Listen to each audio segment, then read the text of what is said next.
welcome everyone at home and the giant crowd assembled here live. There are just a few of us, so we'll just trust that somebody's out there listening to us. I'm Karen Craigo, and doing a talk today about what I'm calling the metaphorical Jesus, but we're just dealing with metaphors in sort of the spiritual sense. Let's start first by centering ourselves and just taking a minute to breathe in. God of connection and understanding, God of our best efforts, and God of our failed attempts, be with us, cling to us like a tick, so that we can take home some understanding and live a life of compassion. And here we go. Okay. Like a tick. Like a tick, that's a simile, which is a form of metaphor. That's our topic today. Most of us remember in English class we learned about similes and metaphors, and we learned about them in a very basic way. We were told a simile is a comparison using like or as, and a metaphor is a comparison saying something is another thing. That's a little basic. A simile is actually a form of a metaphor. So a simile is a metaphor. All similes are metaphors, but not all. Yes. And similes are the easy thing to kind of wrap our head around. And so I drew some from one of my favorite authors, Raymond Chandler, who is a mystery writer, and he's that hard-boiled detective author. Anybody here read him? Paul, I bet you've read Raymond Chandler, maybe? I don't think I have, actually. Yeah. He's great. Here are some of my favorite similes. Comparison, using like or as. Some of these are a little more subtle in language, but it's not saying that one thing is another thing. It's saying something is like something else. So here are 4 examples. The voice got as cool as a cafeteria dinner. I think that's a very good metaphor. You know exactly what he's conveying. He looked about as inconspicuous as a tarantula on a slice of angel food. It's a fabulous metaphor to convey how conspicuous whoever he is. I think it's the detective. On the dance floor, half a dozen couples were throwing themselves around with the reckless abandon of a night watchman with arthritis. Pay attention to this one because it doesn't use like or as. You were told that a simile had like or as. But this is not saying the half dozen couples were a night watchman with arthritis. It's saying they were like them with the abandon of. Not like or as, but still a simile technically. Please don't get up, she said in a voice like the stuff they use to line summer clouds with. I don't know what that is, and I don't know what it sounds like, but I understand it. That's the beauty of imagery, that you get what he's talking about. Soft, fluffy. Yeah. But it's more than soft and fluffy too, right? It's also like soul cleansing, and like you hear and it's like, I just think of lying back on the grass and looking at the clouds. Here are some metaphors. A metaphor comes from the Greek, I'm no Greek speaker, metapherein, to transfer, and it transfers the properties of one thing to another. We'll talk in more depth about that later. But these are metaphors you might know from literature and history. First, Shakespeare, from As You Like It. All the world's a stage, and all the men and women merely players. They have their exits and their entrances. Right? They're born and they die. All the world's a stage. We're just players in it. It's the Truman Show, early version. Here's John F. Kennedy in the space race, said this in a speech to dedicate a medical facility for astronauts, I think. America has tossed its cap over the wall of space. You know, here I'm hearing, I'm not quite sure what that means. I find that a little hard to follow too. Yeah, and I wonder what writer, or if he actually wrote that. It's a good question, if he wrote it or if somebody wrote it for him. But I'm sort of picturing a kid throwing his cap over the fence and then going in after it, scrambling over the fence to get the cap. So it signals the intention to enter new territory. And we don't know exactly what it means, but somehow it kind of communicates this space race to us. This is an Emily Dickinson poem, very famous one, probably her most famous one. Well, maybe I Heard a Fly Buzz When I Died, but this is one of her most famous ones. Hope is the thing with feathers that perches in the soul and sings the tune without the words and never stops at all. You all know that Emily can be sung to the Yellow Rose of Texas, right? Hope is the thing with feathers that perches in the soul. Every Emily Dickinson poem passes the Yellow Rose of Texas rule. I think it also goes with Gilligan's Island theme. Hope is the thing with feathers that perches in the soul. What's that mean?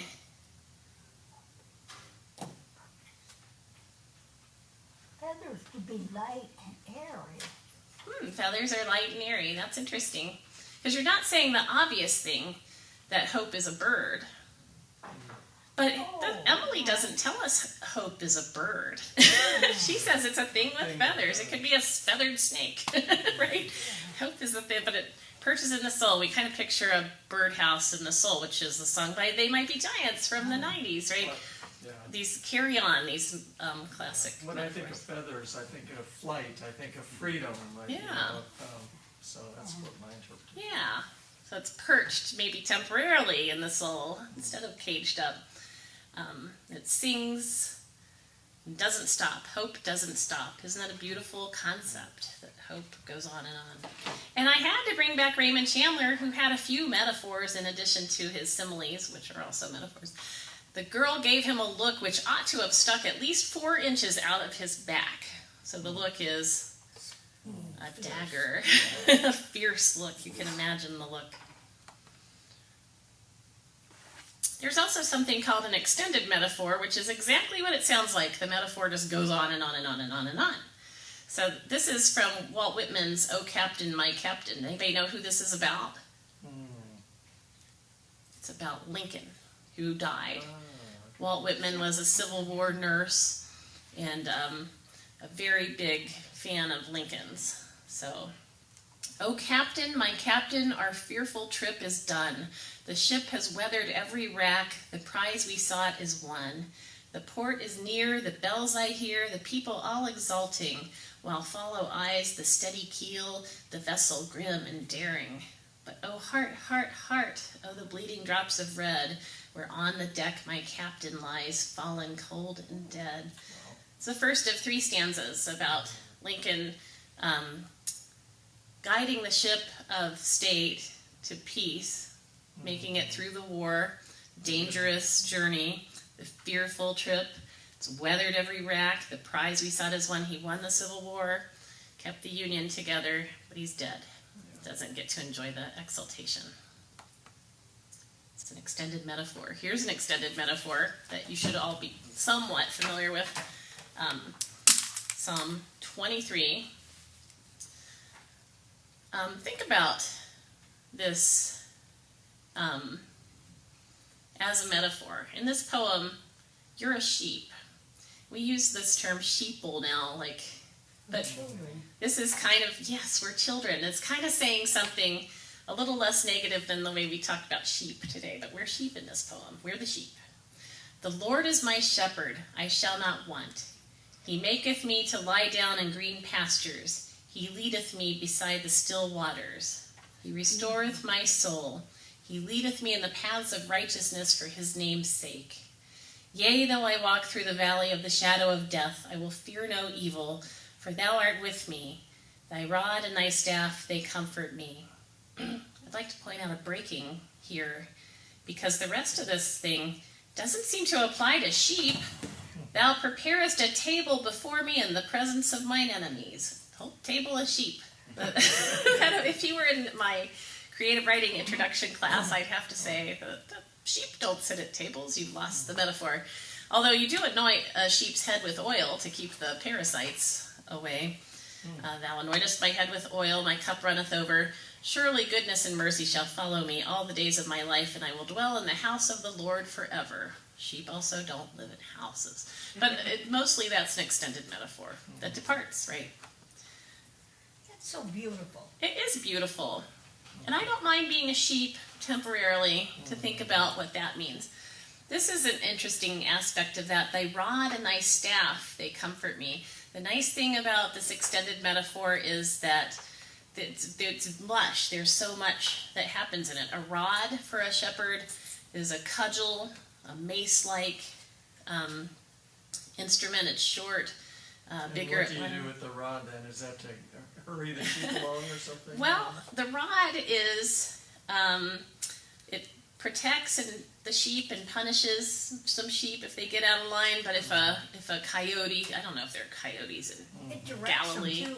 I know there are wolves, right? But yes, well, no, the rod doesn't. It kind of maybe directs in a small way, but the rod is a weapon, and the staff directs. The one with the hook is the staff. It may or may not have a hook when a shepherd uses it, but you can see how it would be able to pull the sheep back. If we looked at real staffs, they're not as closed as that. They're more open. A shepherd's hook is more open, so you can kind of loop it, loop it around the sheep. You could even pull a sheep up from if it gets down on a ledge. And I was reading contemporary shepherds still use a shepherd's hook. There's something, a zone of, I think they called it like a zone of fleeing or something, but if you get close to a sheep, it will run from you, but if you use this, you can stay at a distance and pull it in, and it's more effective that way. This is a lush metaphor, isn't it?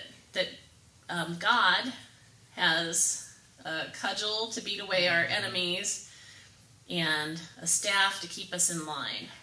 I think some people like to be kept in line, so that's probably comforting for them. Some people are concerned about, these are weird symbols for us Unity people, but they're a rod. It's not a very Unity-like idea.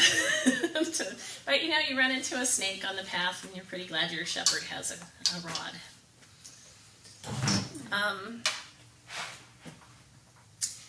I considered skipping this, but this is Whitman again. It's my favorite poem in the world, probably. It's the part 6 of Leaves of Grass. And the part that just starts this way, it doesn't have its own title, and these are sections from it. A child said, "What is the grass, fetching it to me with full hands?" Now for the rest of this, Whitman's going to tell us what grass is, using metaphors. I wouldn't call this an extended metaphor because it's a heaping on of one metaphor after another. Kind of an extended metaphor in the middle. How could I answer the child? I do not know what it is any more than he. Strange answer. Most adults know what grass is, but we know he's getting into philosophical turf, which is what imagery invites us to do. I guess it must be the flag of my disposition out of hopeful green stuff woven. We can see him waving the flag of his disposition. Grass is hopeful. It's his hopeful flag. Or I guess it is, this is an extended metaphor, I guess it is the handkerchief of the Lord, a scented gift and remembrancer, designedly dropped, bearing the owner's name some way in the corners that we may see and remark and say, whose? You ever seen a movie where they drop a handkerchief and the lover picks it up and returns it? And so it's a token of love. And isn't this a lovely view of God? That it's a, God is our lover. He's dropped this token for us to hold and look at the initial in the corner and smell it and say, whose is this? It's God's. Grass is that. That's a beautiful extended metaphor in my estimation. By the way, Emerson, who I talked about last time I was here as a transcendentalist, was a big fan of Whitman. He wrote him a letter after reading his first book and said, I greet you at the start of a grand career. I don't think he said grand, but something like that. And so this guy is in line with our New Thought movement and the transcendental movement, and you can see it in this handkerchief of the Lord. And now it seems to me the beautiful uncut hair of graves. Oh, I perceive after all so many uttering tongues, the grass is tongues, they're graves and tongues, and I perceive they do not come from the roots of mouths for nothing. So there's a message in the grass. I love this. It's so dense. Interesting. Doesn't seem very churchy, but there you go. Here I'm taking you to a grad level English class now. Metaphor has kind of two components, the tenor and the vehicle. So the vehicle is the thing that's conveying the tenor, and the tenor is the emotion or the feeling that's being conveyed, transported. And remember, transference, that's what metaphor means, right? Something's being taken from one place to another and being taken to improved understanding along the way.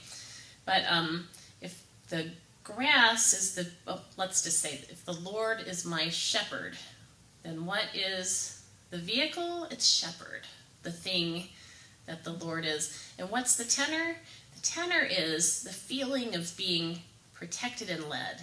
The feeling is the tenor, and the thing that's carrying the feeling is the vehicle. We'll examine some more metaphors.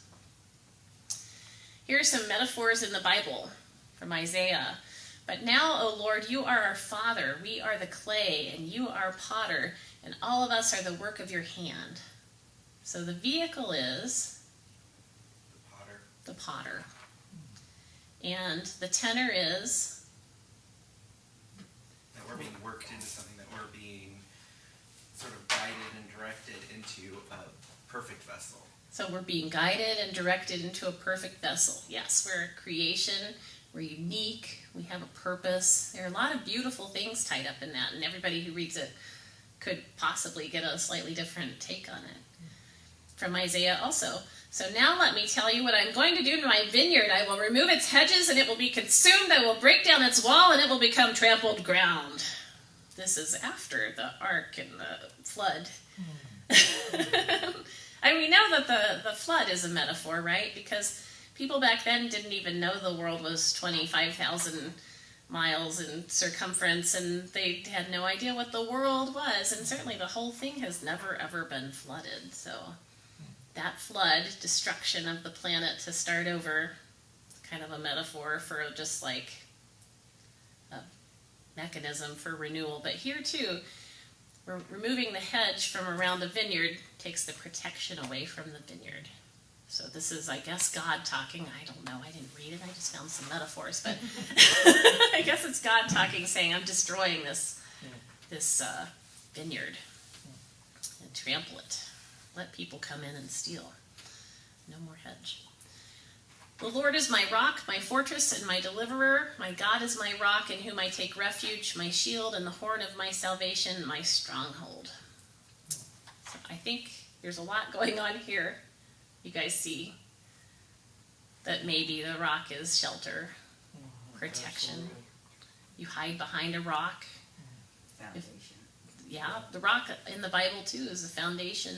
Yeah, my rock, and then the fortress on the rock, maybe. The horn is completely different from the rock idea. It's like it announces your victory, I suppose. Okay, Psalm 119. Your word is a lamp to my feet and a light to my path. That's a nice, I sure prefer God as light to God as cudgel-bearing, like shepherd leading me along, right? But this is almost more of a like unity notion, that God's a light. He's our way shower. Corinthians, do you not know that in a race all the runners run, but only one receives the prize? So run that you may obtain it. So what is the vehicle? The thing. It's the race, right? Yeah. Yes. And what's the tenor? You tell me. The tenor is? I would say urgency. Urgency, yeah. The emotion it's conveying is urgency. I think there's something to that. Yeah. Karen, I've often wondered about this, so I'm going to bring it up.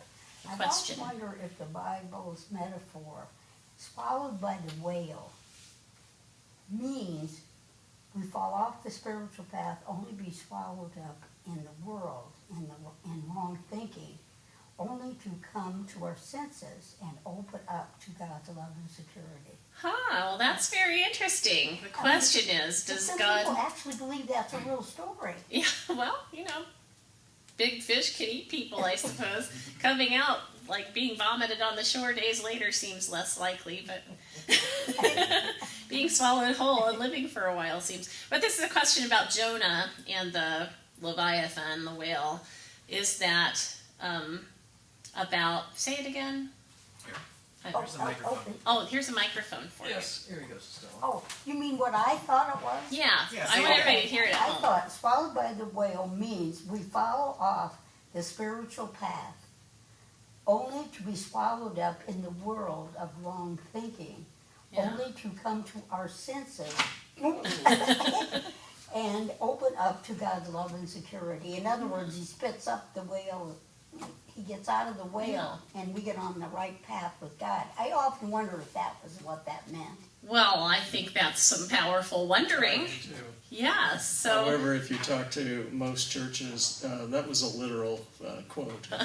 well, all this stuff is literal in most churches, so that's why this place is special. Because I don't think a lot of the things that happen in the Bible sound very Yeah, realistic. real. You're right. Yes, but I think that's the whale in Jonah and the whale is a metaphor for being like going off the path you're supposed to be That's on. what I thought. Jonah was escaping from responsibility by getting on a ship, and when he's swallowed by the whale and thrown up on the shore, he's returned to his proper Okay. path. So yeah, But that's, those metaphors are pretty hard to understand sometimes. my goal, Stella's saying that metaphors are hard to understand sometimes. My goal today is to suggest that they seem hard to understand, but we are powerful thinkers, and it's our special gift from the Creator, and so our ability to interpret these things, maybe our answer's the right answer because we're gifted in that way. I Yeah. was going to say, Karen, that I read something just the other day, and I really thought it was true that the Bible is written, in stories, and we tell stories so that we somehow comprehend so much deeper. It settles in our soul a lot more. And of course, we always hear that Jesus spoke in parables, and that was intentional. That was for a reason. That it went deeper inside of us, I think, and that understanding, that feeling, that emotion was much more powerful. That's much more powerful than just blurting out something, some fact, or maybe spiritual truth. It just doesn't settle as well. Right. Stories stick with us. Movies, TV shows, even reality TV, songs, all our stories. We're surrounded by story all the time, and that's where we get most of our sort of meaning making and connection. So you certainly understand a lot better from hearing a story, and it captivates your attention to think about a whale swallowing somebody, or a child killing a giant, or all the wonderful stories in there that they convey more meaning than just saying, you should walk the path intended for you. Well, throw in a whale and you got me. I'm listening now. I thought I'd share some, I'm actually kind of going in the direction that Paul just said, but I have to share some of the worst metaphors in the Bible for you. From Song of Solomon.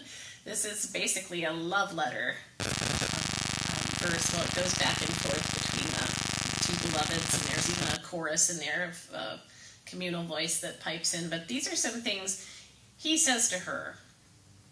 I compare you, my love, to a mare among Pharaoh's chariots. Your cheeks are lovely with ornaments, your neck with strings of jewels. That's not so bad, believe it or not, compared to what you're coming to next, that she's a horse. You are a jeweled up horse. Your teeth are like a flock of sheep just shorn, coming up from the washing. Each has its twin, not one of them is alone. Look, it's a simile, it uses like. And I think these are all similes, but remember, a simile is a metaphor. So most people don't understand that, but now you do. So your teeth are like shorn sheep. Can you feel that? I wonder if at that time sheep were so valuable, maybe, Oh, or yeah. something. I don't know. Sheep were valuable at the time. That's a good You know, and thought. shorn sheep would be in that age, maybe would have been something of beauty, I guess. Yeah, you less know? fuzzy. Yeah, less fuzzy. Less fuzzy teeth. Very valuable then too, because there's no other transportation Yeah, for chariots. They were very that's a valuable. good point. Yeah. True. I love that each tooth has its twin. Not one of them is alone. That tells you something about dental care at the time. Your teeth all have twins. What a great quality. Your lips are like a scarlet ribbon. Your mouth is lovely. Your temples behind your veil are the halves of a pomegranate. Wow.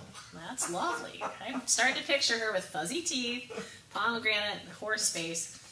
Your neck is like the Tower of David, built with courses of stone. On it hang 1,000 shields, all of them shields of warriors. Wow. Okay, the horse face, the long neck, Yeah. covered in shields, Yeah. pomegranate temples, sheep teeth.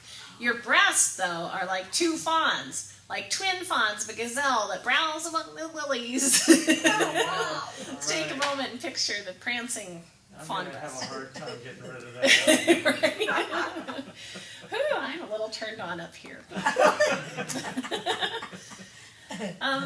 Let's mention rabbinical teaching, which we started to talk about before. Jesus was a rabbi, and so traditional Jewish teaching was his mode. He also lived in Greco-Roman society, and we know stories of Greek gods and goddesses were also instructional. They're like parables, right? So he lived in a twin storytelling tradition with the community of the Jewish tradition and the Roman tradition.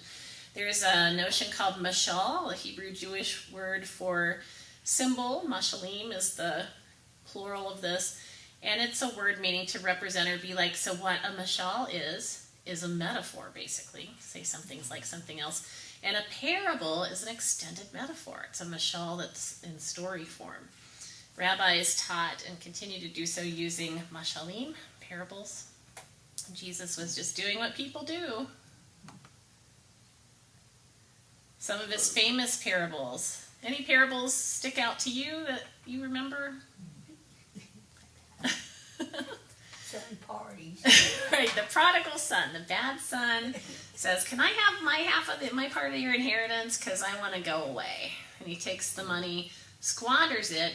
He's a Jew who ends up like taking care of swine.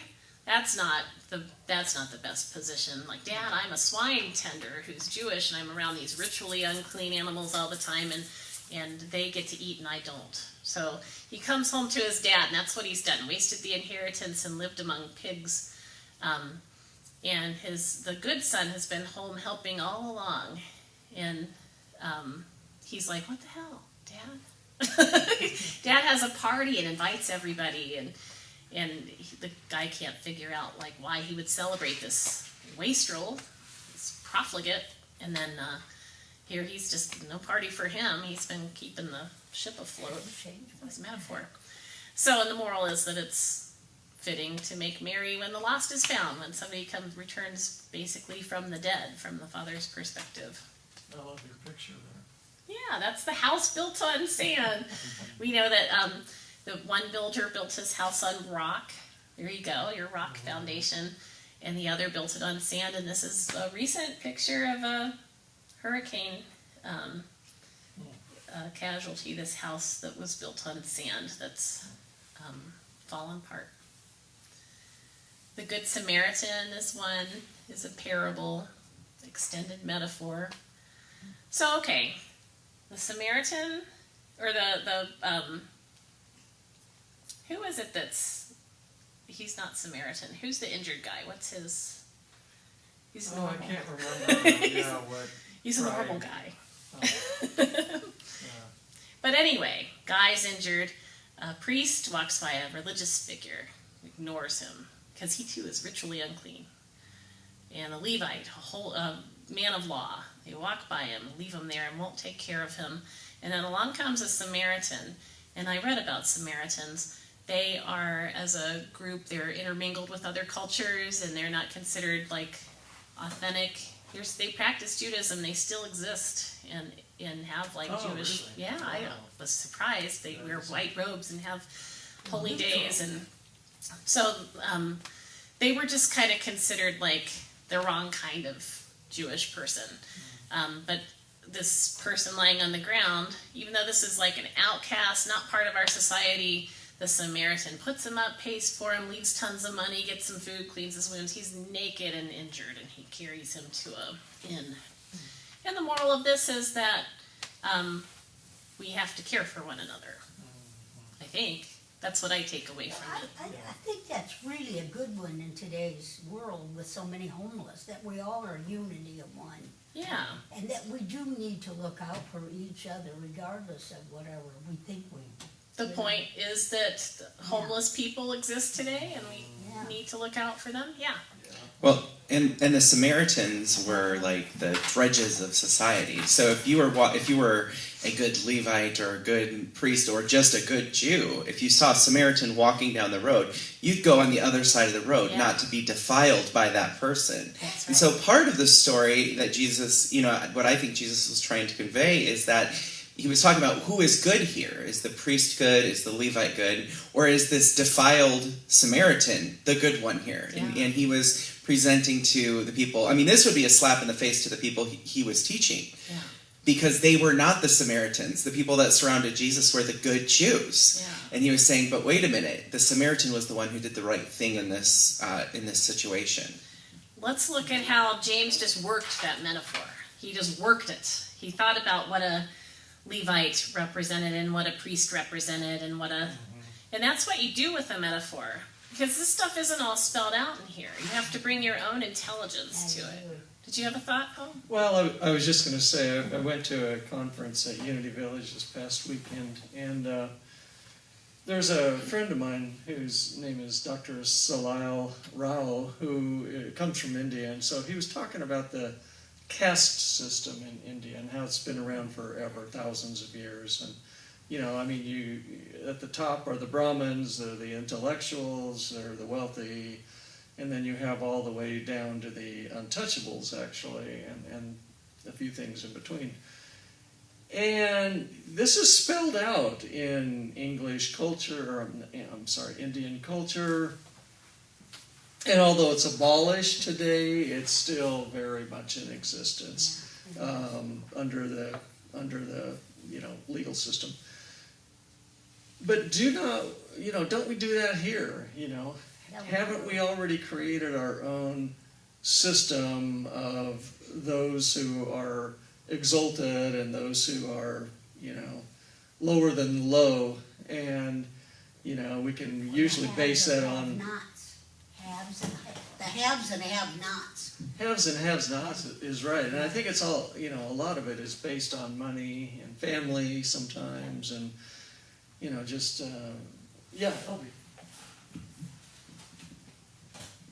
It's also based on culture. When I was 16, I went from being raised in Delaware on the Mason-Dixon line, where the schools had been segregated. They had paid a black family to send 2 children to the school. I think the last year I was there. So I go to Flagstaff, and you've got the Hopis and the Navajos that don't like each other, and then you've got the blacks, and then you've got the Mexicans. And this is, a whole new cultural twist to me.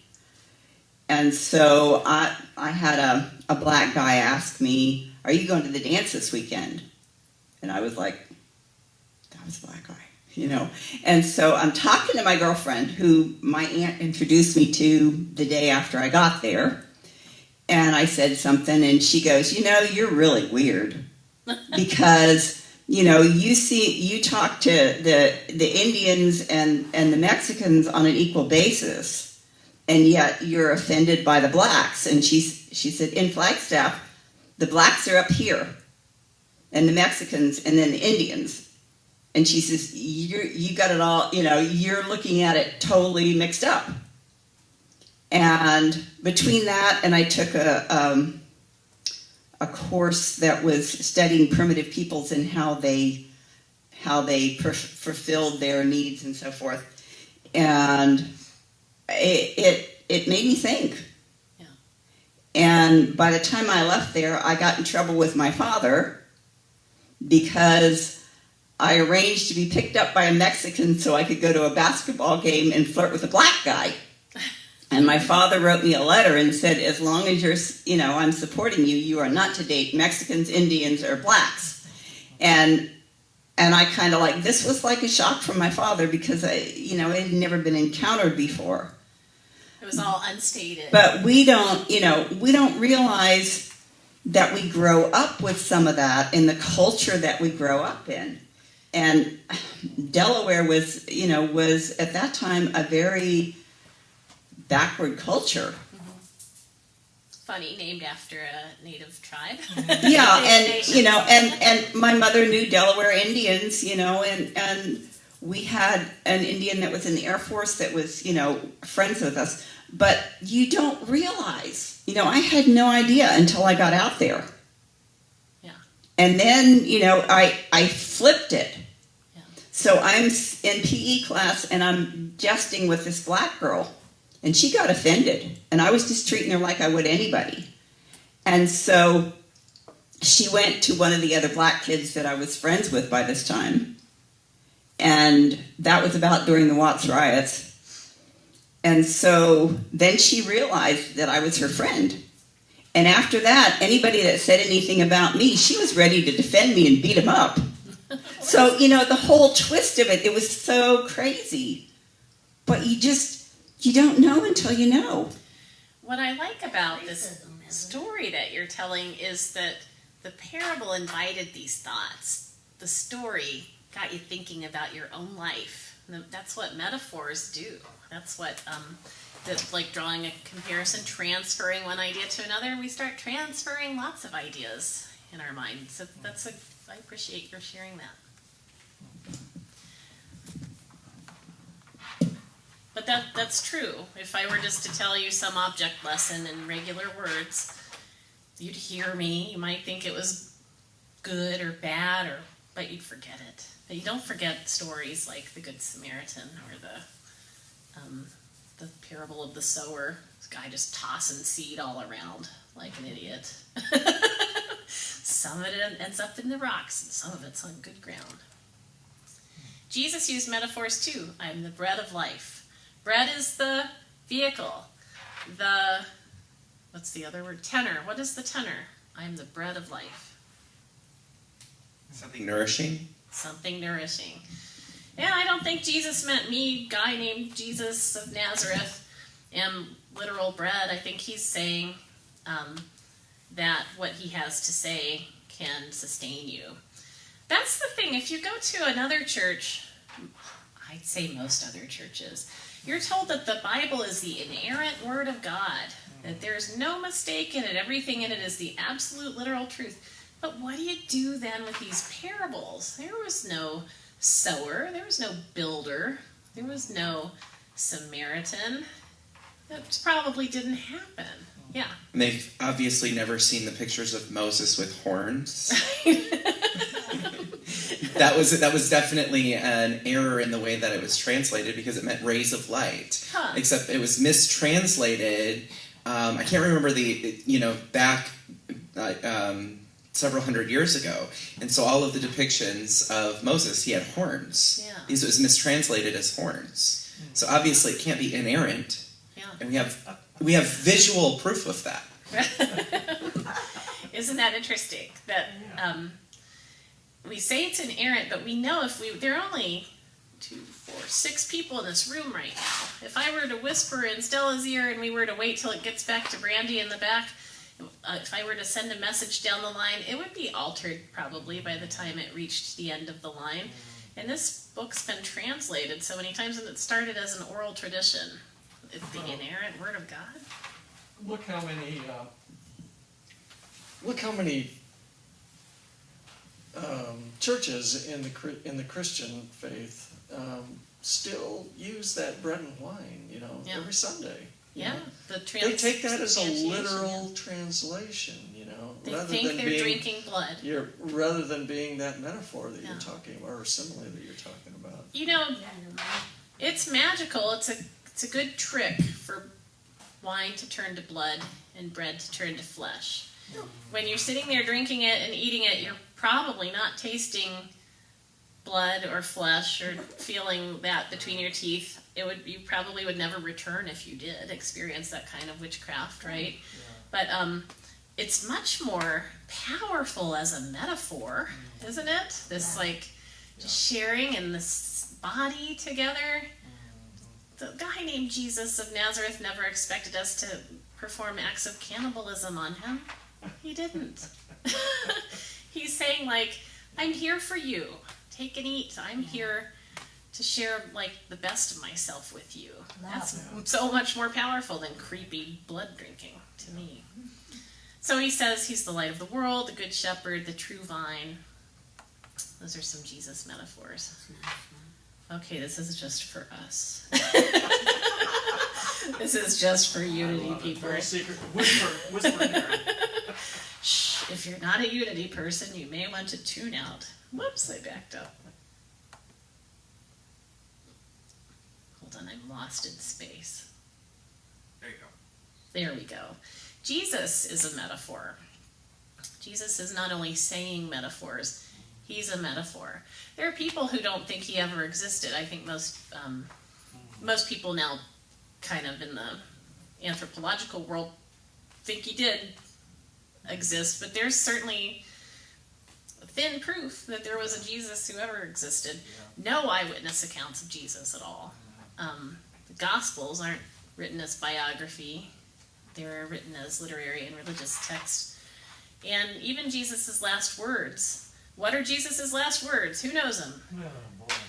He has 5 different sets of last words. Into my hand I commend my soul. Into thy hands I commend my spirit. Spirit away, yeah. Also, I know he said he'd be back soon.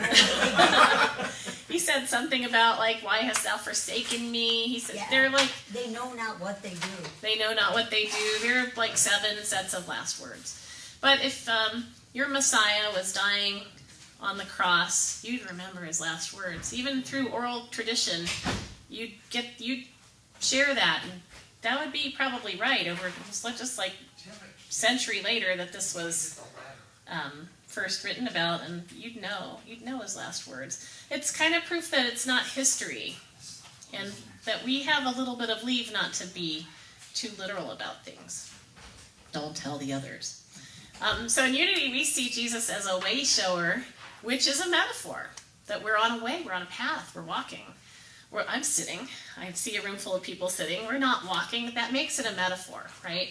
So it suggests a journey through unfamiliar territory. You might say we're entering the valley of the shadow of death. It's a metaphor that lasts from Old Testament times. Life's a journey. Life is a highway. I want to ride it all. I actually like the valley of the shadow of death because it's a shadow. Yeah. Oh, yeah. It's not a real thing. It's just a shadow. Yeah. Death doesn't really exist. You can't touch it. It's just a shadow. Yeah. I just like this picture. It's called the Valley of the Shadow of Death, and it's a picture of the Crimean War. And you can see, it's from 1855. That's a very old photo. But you can see cannonballs all along this road. It's just every 2 inches there's a cannonball. Oh my God, that was a lot of cannonballs. Can you imagine? Into the Valley of Death rode the 600. Quick! Picture a dog. You got it in mind? Everybody, think of a dog. Be real specific. Close your eyes. Picture it. Picture it. The dog. Do we all see the dog? Here's the dog you pictured, right? Or, here's the dog you pictured. Here's the dog you pictured. Here's the dog you pictured. You all pictured a dog. You probably thought of a dog you knew, maybe, right? Yeah, exactly. Stella, what was your dog? Schnauzers. Schnauzers, yeah? And the one before that was a little miniature Chihuahua. Yeah, Chihuahua. So when I asked you to picture a dog, what did you picture? I really think Schnauzers Schnauzer? are in my heart. Yeah, a Schnauzer's in her like heart. 18 That's beautiful. Yeah. Yeah, heart, by the way, is a metaphor there, right? Heart is always a metaphor unless it's a muscle pumping. Right? So that's a beautiful metaphor. what? You said it's in your heart, and I'm just pointing out that heart is a metaphor. Emotion, love, is a thought. It's up here. It's not where we picture it. James, what did you picture? Actually, mine was more like cartoony. Cartoony. Mine was like a cartoony A type. cartoon Yeah, dog. it wasn't really like a specific breed. Yeah. I didn't do it because I knew the activity here. Let's talk semiotics.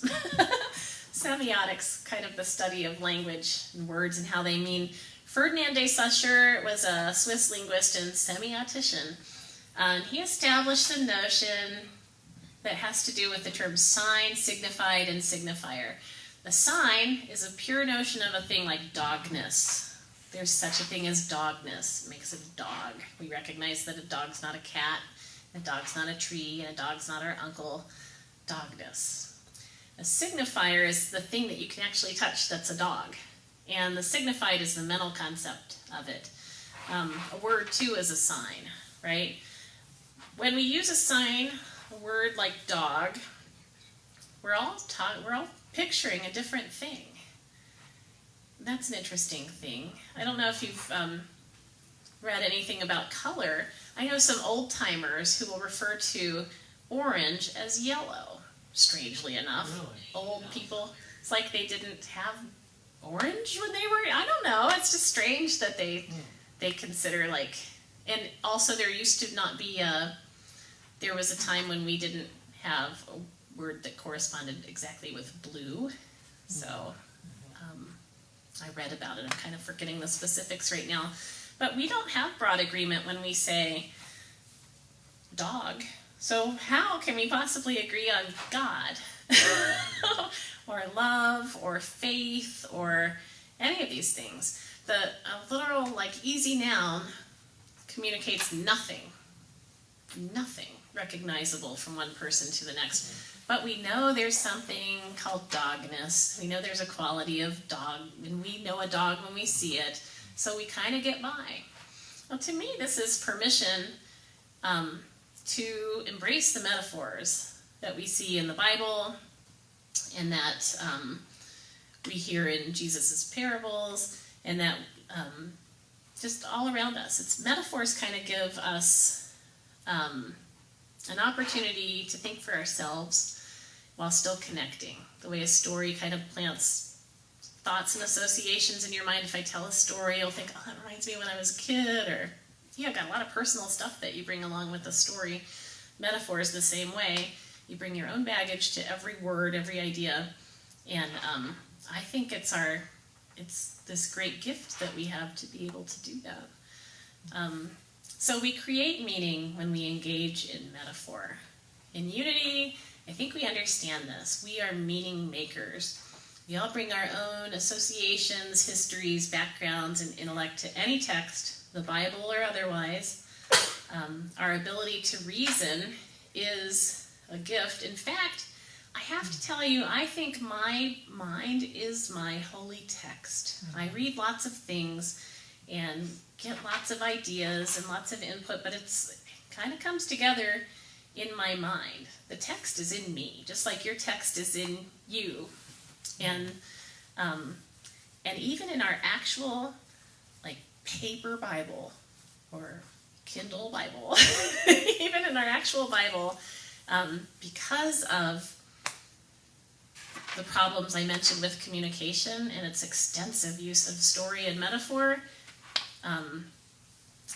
your brain is the text you bring to that, and it's the master text. It's the bigger text than the written word, which can be so inspiring and so instructive, but our ability to reason is a gift. We, here at Unity, we have no creed or dogma, and our meaning making is our holy text. And as we know, there's only one presence and one power in the universe in our life, so we are united to one another. We're this big organism where we kind of get by communicating because we have, you have your idea of a Pekingese and you have your idea of a Great Dane, but we have this idea of dogness, and it kind of gets us through. It makes us all fascinating. And that's kind of my ending point today. I thought I'd see if we have any thoughts or Anything to add? Thank you for sharing that. I never thought of metaphors like that. And it gives me a lot of thought that there's so much value in them because they're learning experiences by your own contents of what you think they are. Yeah. And thanks for sharing that. Well, It's a sure. good concept.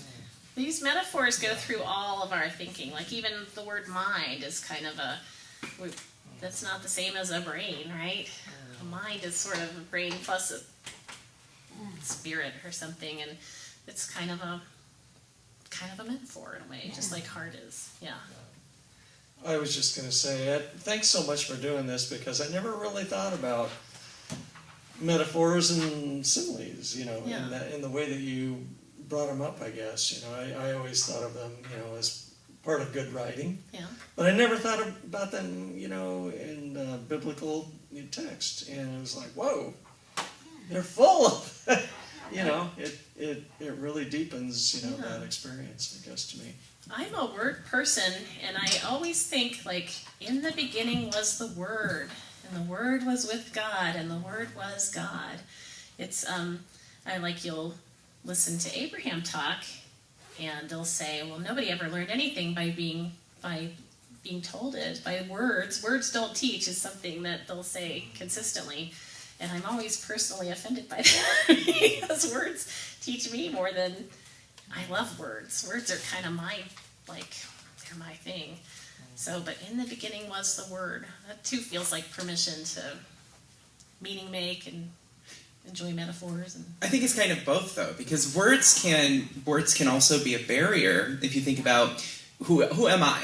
Who is James? Well, there's millions of versions or thousands of versions out there of me in other people's mind because of their perception. And then there's my perception, but who am I really? Yeah. Because that's all conditioned self. And so I think the self, it can't really be described by words. Yeah. But I think words can lead us to those deeper questions that can't be answered in words. Yeah. And that's kind of what, simile or, what you're talking about today, that's kind of what it's all about, is it leads you to something deeper. Right. And I too was thinking about unity kind of suggests that we're all one. We're all one in the spirit. We are God. It suggests that we're this massive, we're like this, it's like from a horror movie, this moving, breathing mass of intelligence that's kind of shared. You know what I mean? Yeah. So, I was just gonna... Have you ever read the Kabbalion? Because it has a really good example for this. So it describes God as in comparison to Shakespeare and Hamlet. And it says that Hamlet is not Shakespeare, but Shakespeare is definitely in Hamlet. And that's we are not capital G God, but we are definitely, God, the lowercase g. We're definitely a part of that. I love that. I want to say, if you ever read any near-death experience writings, or listen to someone who's gone through a near-death experience, almost every one that I've read say, it's ineffable. I can't explain it. I can't put it into words. And so I kind of look at truth as being ineffable. Yeah. But all we have are words. Yeah. And all we can do is use those words to convey, to paint a picture, to come closer to that truth that we feel must be out there. Mm-hmm. There's tremendous value in attempting, even though and it's healthy to understand that we will never convey exactly what we're trying to convey, but that attempt to connect is kind of everything. Yeah. I think it's more the conceptualization of what we think the words mean.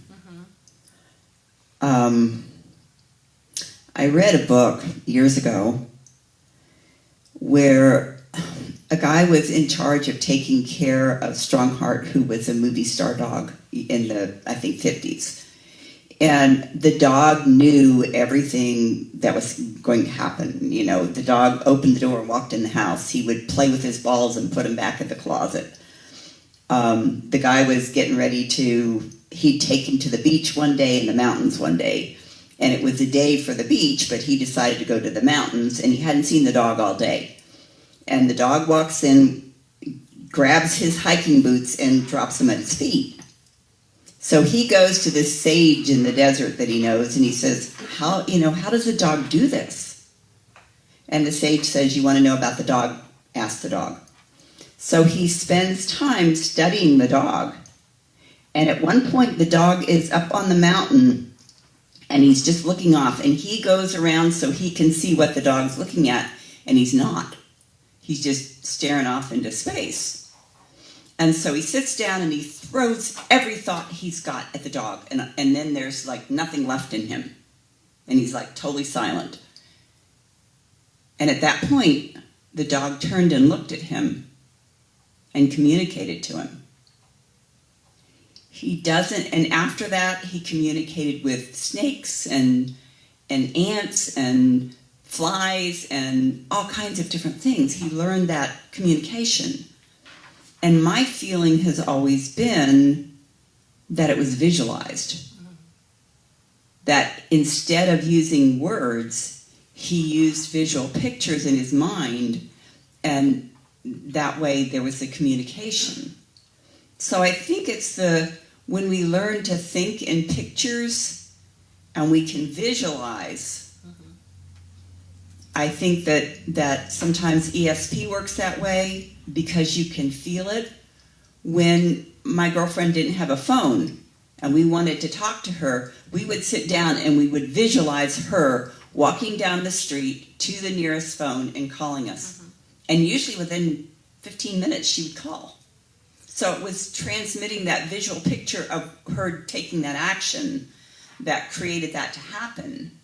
And so I think it's the conceptualization, the visual aspect of the words that we get that conveys the message. I would just offer one objection to what I think is otherwise, because I love when you say conceptualization.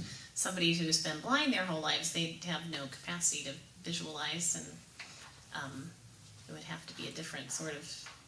So any rule that you make kind of has to apply to everybody, but I think conceptualizing, I can go with you there. We have to finish, don't we? We have to finish. Okay, have some announcements. I'm done. Amy Burnett will be speaking next week. We don't know what her topic is, but... I don't, but Oh, they will. Randy does. Walking the Labyrinth. Walking the Labyrinth. That sounds great.